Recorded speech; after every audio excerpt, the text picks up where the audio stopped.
ভগবানের লীলা কথা শ্রবণ করতে আমার খুব ভালো লাগতেছে। বললেন, দেখেন, কোন এক সময় শকুনি নামে এক অসুর ছিল। সেই অসুরের পুত্রের নাম ছিল বিকাসুর। বিকাসুর কোন এক সময় নারদ মুনির সঙ্গে সাক্ষাৎ করেন এবং নারদ মুনিকে বলেন, আমি শুনেছি ব্রহ্মাও ভগবান, বিষ্ণুও ভগবান, মহাদেবও ভগবান।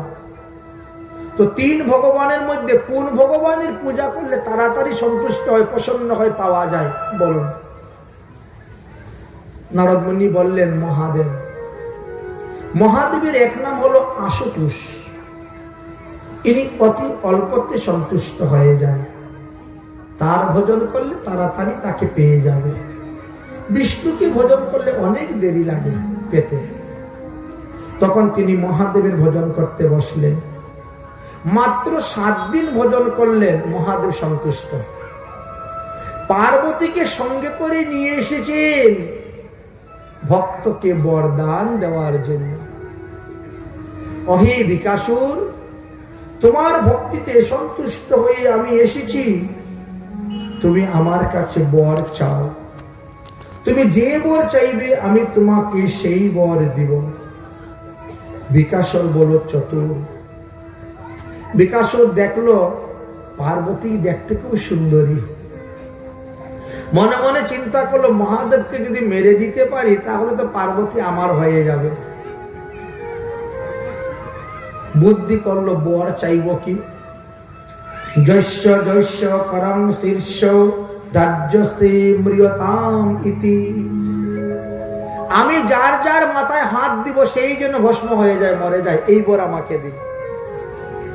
মহাদেব বলছেন তথাস্তু। যেই তথাস্তু বলছেন, এমনি হাত বাড়িয়েছে মহাদেবের মাথায় হাত দেওয়ার জন্য। মহাদেব তো এমনি উঠে দৌড়, আর তো উপায় নেই। এখন মহাদেব যেদিকে যায় বৃকাসুরও সেই দিকে যায়। সপ্ত স্বর্গ সপ্ত পাতাল ভ্রমণ করেও মহাদেবের আর কোথায় লুকিয়ে থাকার স্থান নেই। অসুর পিছে পিছে আসতেছে। শেষে বৈকুণ্ঠে গিয়ে ভগবান বিষ্ণুর শরণাপন্ন হলেন। ভগবান বলছে, তুমি বৈকুণ্ঠে লুকিয়ে থাকো, বাকিটা আমি দেখছি। ভগবান ছোট্ট একটা বালকের, ব্রাহ্মণ বালকের বেশ ধারণ করে রাস্তার মধ্যে দাঁড়িয়ে আছেন। বৃকাসুর দৌড়ে আসতেছে। ভগবান শ্রীকৃষ্ণ নারায়ণ বড় মিষ্টি সুরে বলছেন, ওহে শকুনির নন্দন বৃকাসুর, দৌড়ে দৌড়ে কোথায় যাচ্ছ? আরে দাঁড়াও দাঁড়াও, একটু শ্বাস নেও। বলছে, হে ব্রাহ্মণ বালক, আপনি কি দেখেছেন মহাদেব এদিকে যেতে? বলে, কেন, কি হয়েছে? আর বলেন না, আমি মহাদেবের তপস্যা করেছি, মহাদেব আমাকে বর দিয়েছেন, আমি যার মাথায় হাত দিব সে ভস্ম হয়ে যাবে। এখন তিনার বরটা সত্যি না মিথ্যা পরীক্ষা করার জন্য যখন তিনার মাথায় হাত দিতে চাইলাম, তিনি এমনি উঠে দৌড়ে পালিয়েছেন। পরীক্ষা করে দেখতে হবে তো বরটা সত্যি না মিথ্যা। ভগবান বলছে, তুমি আরেক পাগল। মহাদেব হলো এক পাগল আর তুমি হলে আরেক পাগল। কেন? আর তুমি মহাদেবের কথা বিশ্বাস করো। যবে থেকে তার বউ সতী অগ্নিকুণ্ডে পড়ে মরে গেছিল, সেদিন থেকে তো মহাদেবের মাথা ঠিক নেই। কখন যে কি বলে, কখন যে কি করে, কোনো ঠিক নেই।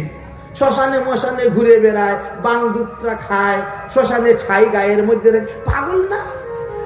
এ পাগলের কথা তুমি মানো, তো আমরা কিন্তু মানি না মহাদেবের কথা। আচ্ছা বাবা, কোনো কিছু ভস্ম হতে গেলে তো তাপ লাগে, তাপ। আচ্ছা হাতটা ঘষে দেখো তো, হাত গরম হচ্ছে কিনা, তাপ আছে কিনা? না তো, তাপ নেই, তো ভস্ম হবে কেমন করে? তুমিও দেখে সেই রকমই। আচ্ছা এরকম করে মাথা তোমার হাত দিয়ে দেখো তো, তাপ লাগছে? কই না তো, ভস্ম তো হচ্ছে না, দেখে তো। আচ্ছা আঁটু নিচে করো তো, কিচ্ছু হচ্ছে না। আঁটু নিচে করো, কিচ্ছু হচ্ছে না। ভগবান দিয়েছে হেক্টর, ভগবানই তার। এখন বিকাসুরের মাথায় তার হাতি পড়ে গেল, সে ভস্ম হয়ে গেল। এইভাবে ভগবান রক্ষা করেছিলেন মহাদেবকে বিকাসুরের হাত থেকে।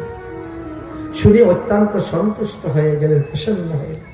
পরীক্ষিত বলছেন, আর কি কি ভগবানের লীলা আছে আমাকে একটু বলো, আমি শুনতে চাই। কারণ আজকেই তো আমার অন্তিম দিবস, আজকে 7 দিন হয়ে যাচ্ছে, হয়তো তক্ষক আসতে চাই আমাকে মারার জন্য। অতএব আপনি আরেকটু ভগবানের লীলা কথা বলুন, আরেকটু ভগবানের লীলা কথা বলুন।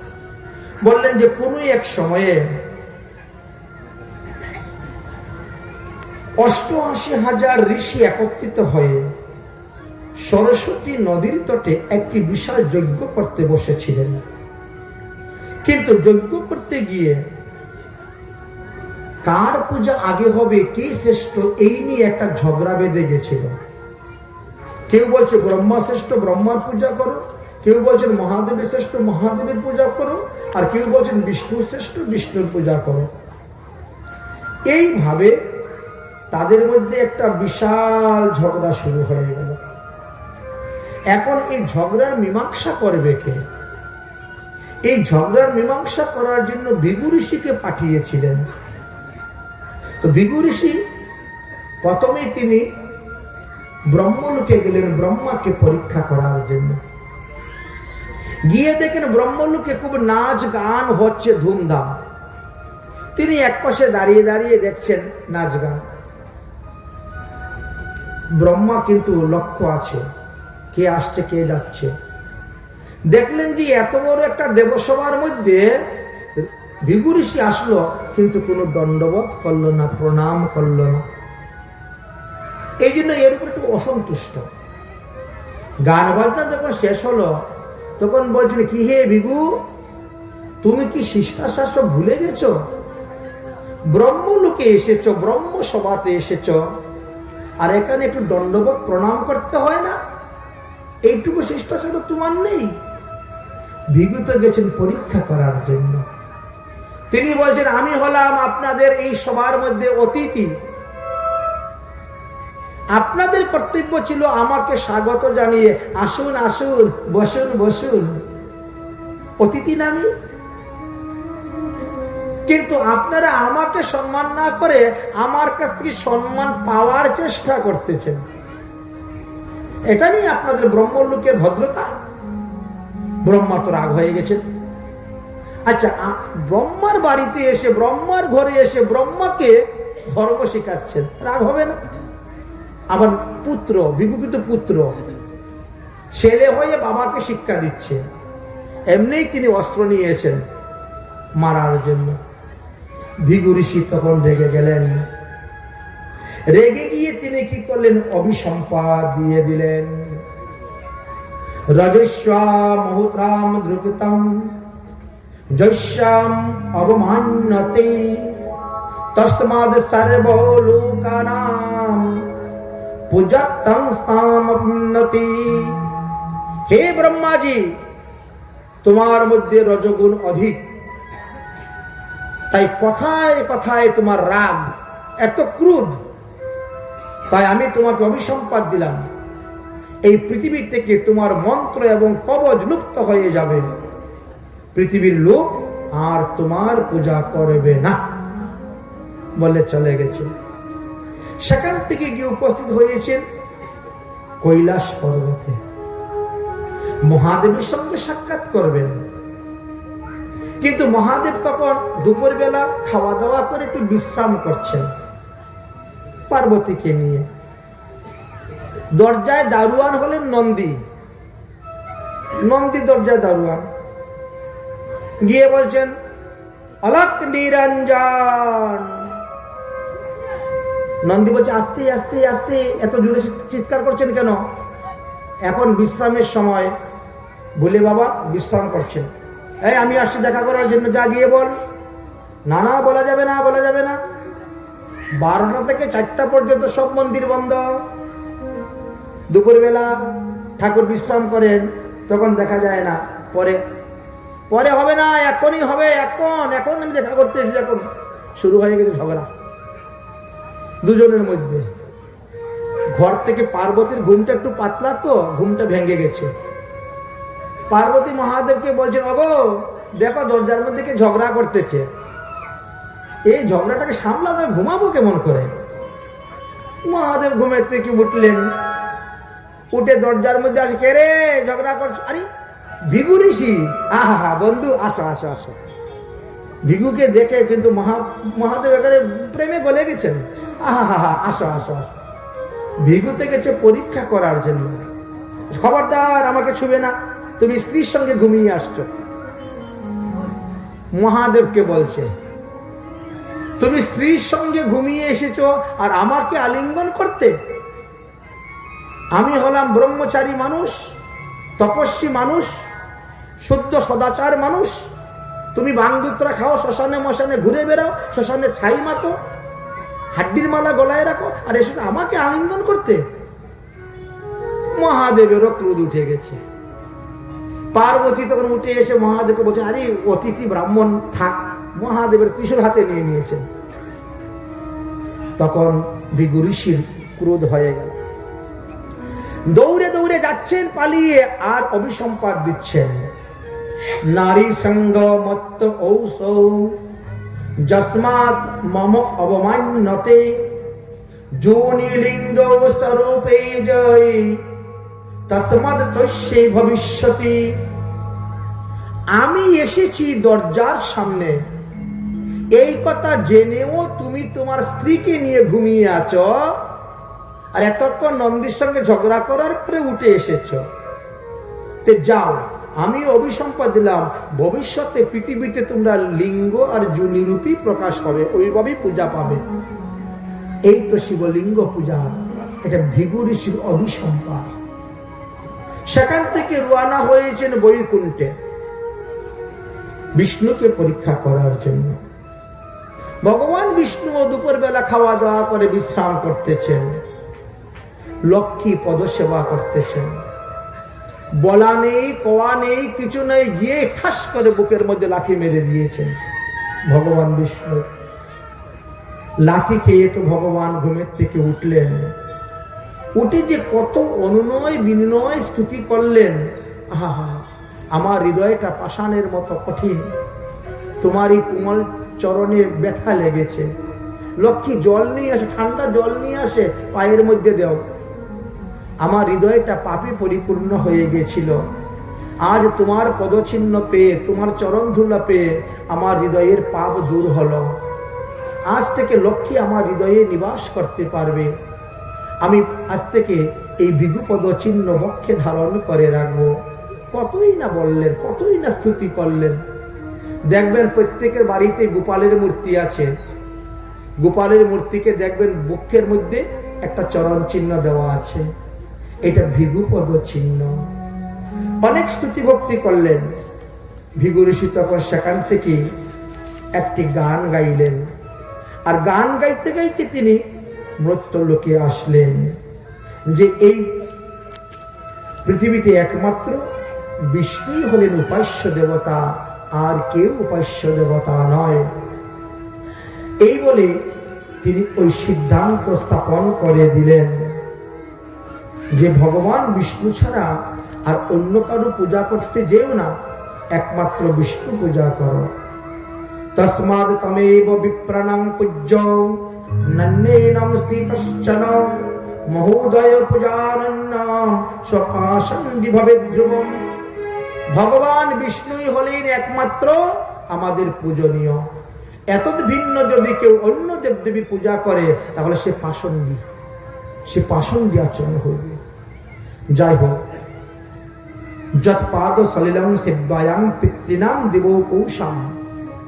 এই ভগবানের চরণের জল দিয়ে যদি কেউ পিতৃতর্পণ করে, তাহলে তার পিতৃগণ উদ্ধার হয়ে যাবে। ভগবানের নিবেদিত প্রসাদ দ্রব্য দ্বারা যদি কেউ পিণ্ডি দান করে, তাহলে তার পিণ্ডি যাদের উদ্দেশ্যে দেওয়া হবে তারা উদ্ধার হয়ে যাবেন। এইভাবে কত কত লীলা কথাই না বললেন। অতঃপর ভগবানের লীলা কথা আরো কিছু শ্রবণ করার জন্য তখন পরীক্ষিত মহারাজ অনুরোধ করলেন।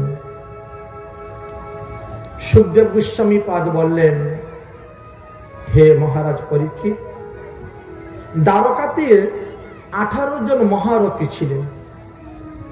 একজন মহারথী 1 লক্ষ যোদ্ধার সঙ্গে যুদ্ধ করতে পারে।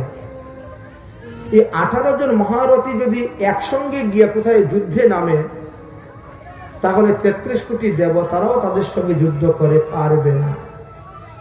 এই জন্য ভগবান শ্রীকৃষ্ণ চিন্তা করলেন, আমার নিজের হাতে যদুবংশ ধ্বংস করে যেতে হবে, না হলে পৃথিবীর ভার হরণ করা হবে না। যদুবংশটা তখন এতই বৃদ্ধি হয়েছিল যে যদুবংশের ছেলে মেয়েদেরকে লেখাপড়া করানোর জন্য 3,88,000 শিক্ষক ছিলেন। এখন ছাত্র কত ছিল বুঝে নেন, মাস্টার মশাই যারা আছেন তারা তো ভালোই জানেন। যদুবংশের ছেলে মেয়েদেরকে লেখাপড়া করার জন্য 3,88,000 শিক্ষক ছিল। এতজনকে বেতন দিতেন শ্রীকৃষ্ণ। আর কি পরিমাণে যদুবংশ বৃদ্ধি হয়েছিল। তাই চিন্তা করলেন, আমি যদি আমার বংশ নিজের হাতে শেষ না করে যাই, তাহলে পৃথিবীর ভার হরণ হবে না। কিন্তু কিভাবে শেষ করবেন? ভাবলেন যে ব্রাহ্মণের অভিশাপকে কেন্দ্র করে আমি আমার যদুবংশকে নাশ করতে হবে। তাই ভগবানের ইচ্ছাতে একদিন কি হয়েছে, অনেক অনেক মুনি ঋষিগণ দ্বারকায় এসে উপস্থিত হয়েছেন। বিশ্বামিত্র, অসিত, কানভ, দুর্বাসা, ভৃগু, অঙ্গিরা, কশ্যপ, কামদেব, অত্রি, বৈশিষ্ট্য, নারদাদি অনেক অনেক লোক এসে উপস্থিত হয়েছেন।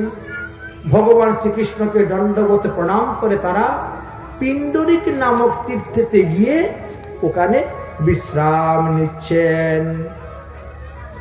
পিণ্ডারক নামে একটা তীর্থ ছিল, দ্বারকার থেকে অনতি দূরে, ওখানে বিশ্রাম নিচ্ছেন। এদিকে দ্বারকার বালকগণ কি করেছে, তারা বলে আমরা শুনেছি মুনি ঋষিরা নাকি ত্রিকালদর্শী। আচ্ছা, কেমন ত্রিকালদর্শী একটু পরীক্ষা করে দেখি। তাই একটা ছেলেকে মেয়ে সাজিয়েছেন, একটা ছেলেকে মেয়ে সাজিয়ে একটা ঘুমটা উমটা দিয়ে একেবারে নিয়ে উপস্থিত। সাধু বাবা, সাধু বাবা, আমাদের বৌমণি তো খুব লজ্জা করেন, কথা বলতে পারেন না লজ্জায়। আচ্ছা বলেন তো, বৌমণির ছেলে হবে না মেয়ে হবে? আর এমন লোকের কাছে গিয়ে পড়েছে দুর্বাসা ঋষির কাছে। দুর্বাসা ঋষি দেখলেন, তোরা ভগবানের বংশধর হয়ে সাধুদের সঙ্গে পরিহাস করতে আসছিস। বলেন তো, ভগবানের বংশধর হয়ে তারা সাধুগুরু বৈষ্ণবের সঙ্গে পরিহাস উপহাস ঠাট্টা করার জন্য আসছে, ছেলেকে মেয়ে সাজিয়ে। ওরে দুষ্ট বালকগণ, তাদের এই বৌমানির পেট থেকে একটা মুসল বেরোবে, আর ওই মুসলের দ্বারাই তাদের যদুবংশ নাশ হবে। দিয়েছেন অভিসম্পাদ। সঙ্গে সঙ্গে কাপড় খুললে ঢং করে একটা মুসল করে গেছে। কোথার থেকে আসলো? অভিসম্পাদ। ওই মুসল কাঁধে করে নিয়ে উগ্রসেনের কাছে উপস্থিত। দাদু দাদু, এই ঘটনা হয়েছে। উগ্রসেন বলছে সর্বনাশ হয়েছে। তাহলে মুসল তো রাখা যাবে না, এই বড় বড় পাথর নিয়ে আসো, পাথরের মধ্যে ঘষক মুসল। পাথরের মধ্যে ঘষে ঘষে ঘষে ঘষে একেবারে চূর্ণ করে দিয়েছেন, পাউডার করে সমুদ্রে জলে ফেলে দিয়েছেন। শেষে এমন একটা অংশ সুইয়ের মতো হয়ে গেছে, ওটা ধরাও যায় না, ঘষাও যায় না, যা ফেলে দে সমুদ্রে। সমুদ্রে ফেলেছেন, বোয়াল মাছ খেয়ে নিয়েছে। সেই বোয়াল মাছ আবার এক ধীবরের জালে ধরা পড়েছে, বাজারে বিক্রি করেছে। আরেক বিয়াদ কিনে নিয়ে গেছে, ও আবার মাছ কাটতে গিয়ে ওটা পেয়েছে, সেটা আবার তীরের আগার মধ্যে লাগিয়েছে পাখি শিকার করার জন্য, পশু শিকার করার জন্য। আর ওই যে ঘর্ষণ চূর্ণ, মুসল চূর্ণ, এইগুলা সমুদ্রে ঢেউয়ে বাড়ি খেয়ে খেয়ে প্রবাস ক্ষেত্রে গিয়ে উপস্থিত হয়ে নলখাগড়া, এরকা বন তৈরি হয়ে বসে আছে। যাই হোক, ভগবান শ্রীকৃষ্ণ বলছেন, ওরে আমাদের আর এখানে থাকা উচিত নয় রে, এখানে থাকা উচিত নয়, চল আমরা এখান থেকে দ্বারকা থেকে পালাই। না হলে দ্বারকার কেউ বাঁচতে পারবো না। আমাদের উপর ব্রহ্মশাপ করেছে, অতএব সবাই চলো প্রবাস ক্ষেত্রে গিয়ে তপস্যা করে ব্রহ্মশাপ থেকে মুক্ত হই। তার চন্দ্রের উপর যখন ব্রহ্মশাপ করেছিল, চন্দ্র তখন প্রবাসে গিয়েই তপস্যা করেছিলেন। সোমনাথ মহাদেব এখানে আছেন, সেই তপস্যার প্রভাবে তিনি রক্ষা পেয়েছিলেন। অতএব তোমরাও চলো, চলো সবাই সেখানে চলো। ভগবান শ্রীকৃষ্ণ বারবার বলছেন। তখন উদ্ধবের বনের মধ্যে লেগে গেছে। উদ্ধব বলছেন, ভগবান তুমি যেখানে আছো সেখানে কোনো অশুভতা হওয়ার কথাই নয়। বললেন, দুঃখ পাইয়া যদি চণ্ডালেও সাপে, এড়াইতে নাহি পারে ব্রাহ্মণেরও বাপে। এবং সাধু দুঃখ পেয়ে অভিসম্পাদ দিয়েছে, ওতে কিছু করার নয়, একটা অভিসম্পাদ। দ্বিতীয়ত গান্ধারীও আমাকে একবার অভিসম্পাদ দিয়েছিল। কুরুক্ষেত্রের যুদ্ধের পরে গান্ধারী বলছিল, কৃষ্ণ তুমি বড় চতুর, তুমি চালাকি করে আমার শতপুত্রকে বধ করলে, তো আমিও তোমাকে অভিসম্পাদ দিলাম, যখন 13 দিনে এক পক্ষ হবে তখন তোমারও বংশ নাশ হইবে। এখন দেখছো, দেখো পঞ্জিকাটা ভালো করে চেয়ে দেখো, 13 দিনে এক পক্ষ হচ্ছে। এই যে উল্কাপাত, বজ্রপাত, ভূমিকম্প, এর দ্বারা প্রমাণ হয় দ্বারকায় আর বেশি দিন থাকা যাবে না। অতএব চলো সবাই শঙ্খদ্বারে চলো, শঙ্খদ্বারে চলো, সবাই প্রবাস ক্ষেত্রে চলো, প্রবাস ক্ষেত্রে চলো বলতে শুরু করে দিয়েছেন। এদিকে দেবর্ষি নারদদের কাছে তখন জিজ্ঞাসা করছেন বসুদেব, এই অবস্থাতে আমাদের কি করা প্রয়োজন? দেবর্ষি নারদ বলছেন, একমাত্র হরিভজনই প্রয়োজন। হরিভজন ছাড়া আর কোনো উপায় নেই। হরি যাকে রক্ষা করে তারে মারতে কে পারে? দেখেন, কোন এক সময়ে চন্দ্রবংশেতে নিমি নামে এক রাজা জন্মগ্রহণ করেছিলেন।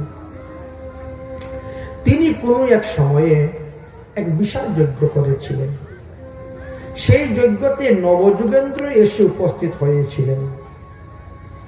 তো নবযুগেন্দ্র উপস্থিত হওয়ার পরে নিমি রাজা তাদেরকে প্রণাম করে এক একজন যুগেন্দ্রকে এক একটা প্রশ্ন করেছিলেন। সেই প্রশ্নের উত্তরের দ্বারা জানা গেল যে একমাত্র ভক্তি হলো শক্তি, ভক্তির দ্বারাই ভগবানকে পাওয়া যায়। নিমি মহারাজের প্রথম প্রশ্ন ছিল,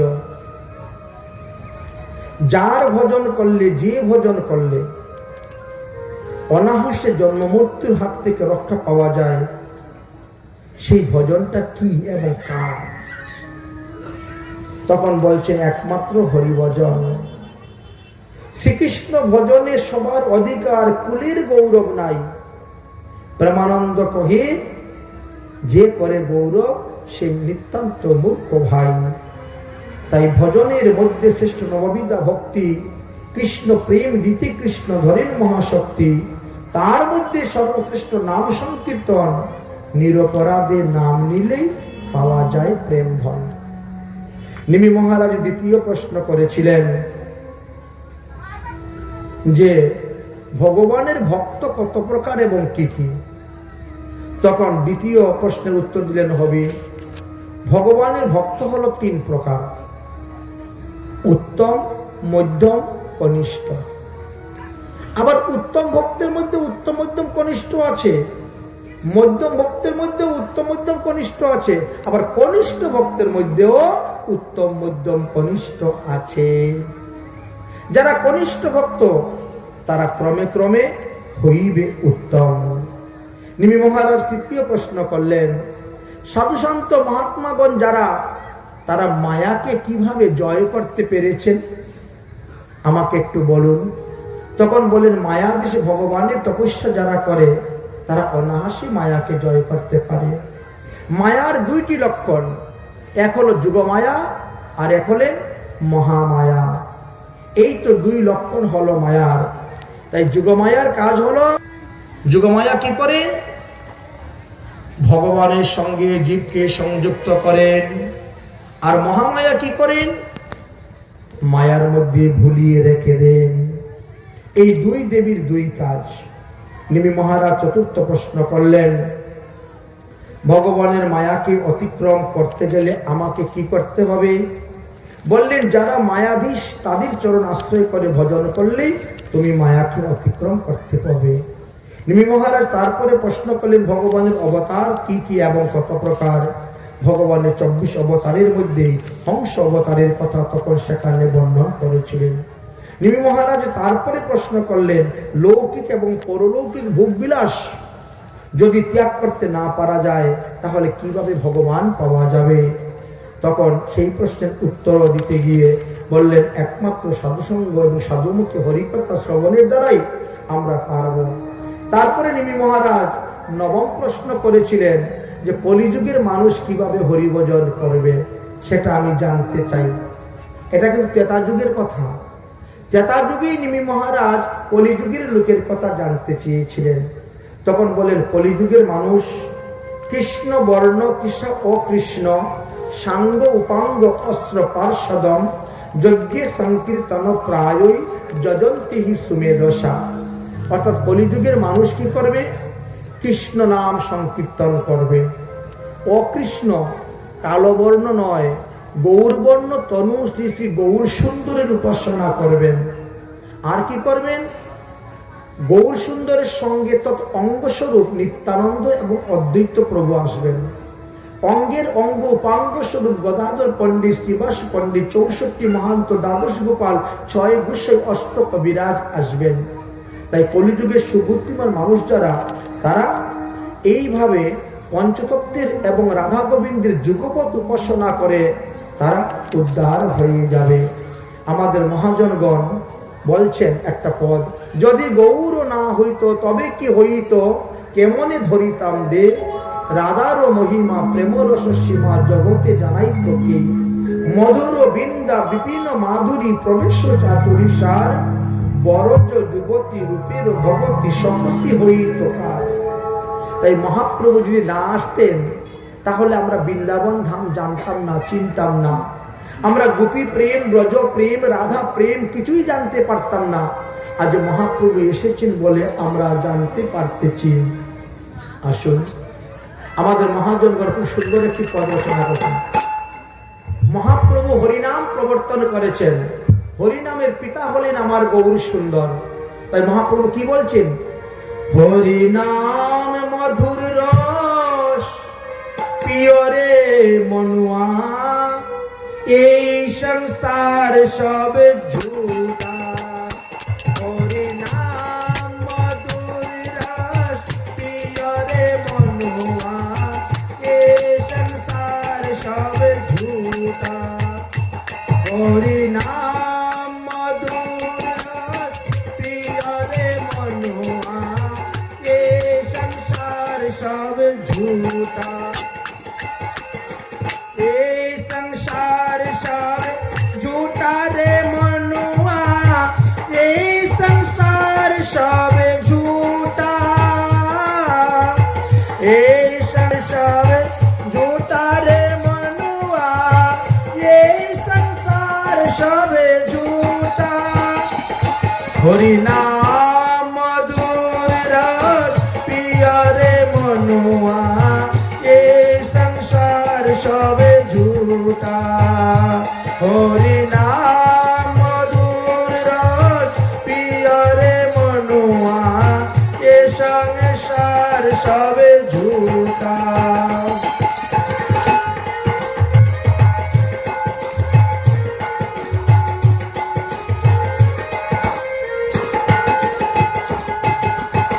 Boy